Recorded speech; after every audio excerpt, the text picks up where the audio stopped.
Hello students, I am Abdesh Kumar Jha.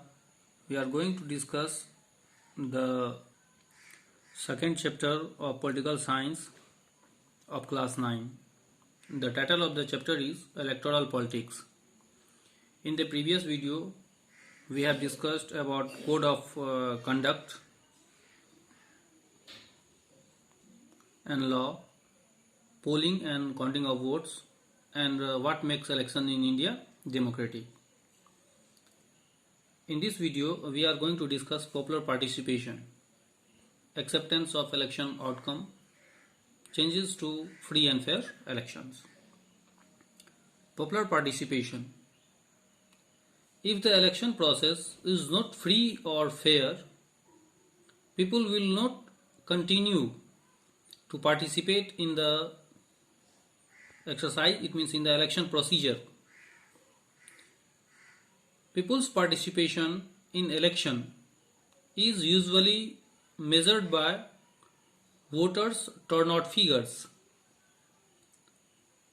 Turnout indicates the percent of eligible voters who actually cast their vote. In India, there is greater voter turnout of poor, illiterate people as compared to Western democracies.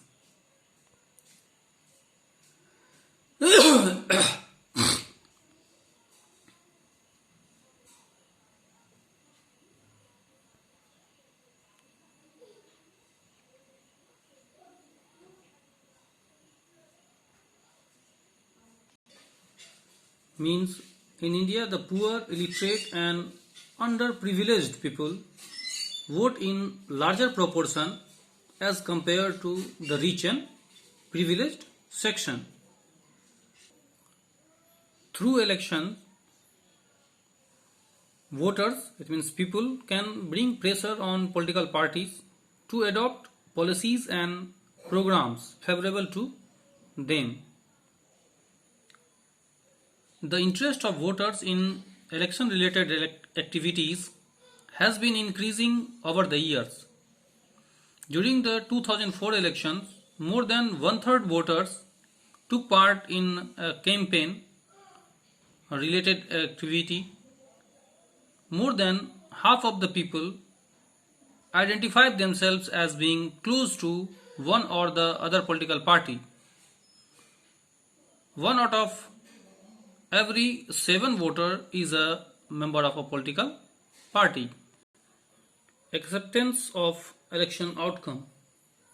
If elections are not free and fair, it means free or fair, the outcome always favors the powerful. In such a situation, the ruling party do not lose elections. Usually, losing party does not accept the outcome of a rigged election.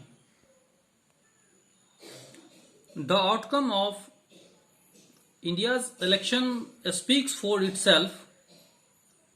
The ruling parties routinely lose elections in India, both at the national level or state level.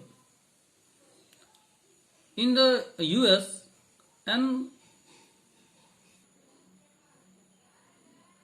incumbent or sitting elected representative rarely lose an election, but in India, about half of the sitting MPs or MLAs lose elections.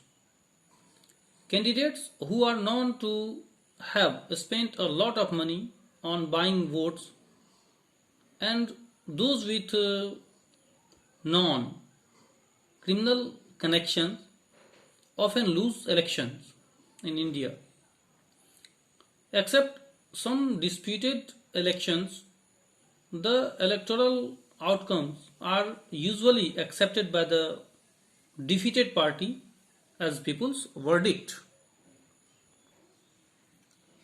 Challenges to free and fair elections. The challenges to free and fair elections are First, candidates and parties with a lot of money may not be sure of their victory, but they do enjoy an unfair advantage over smaller parties and independent candidates.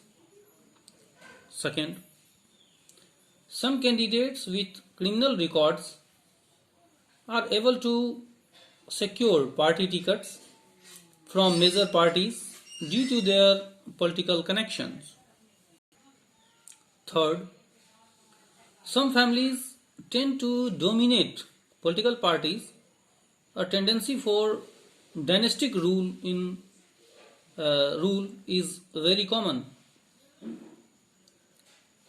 Fourth, elections often offer only little choices to ordinary citizens. All the major parties are quite similar to each other in policies and practice.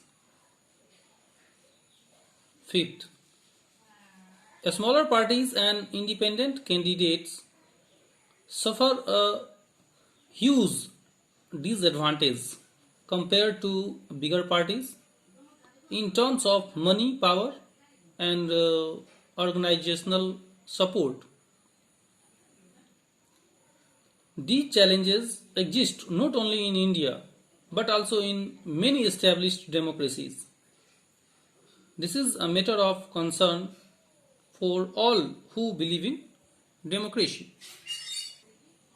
In the next video, we will discuss about question answer of this chapter.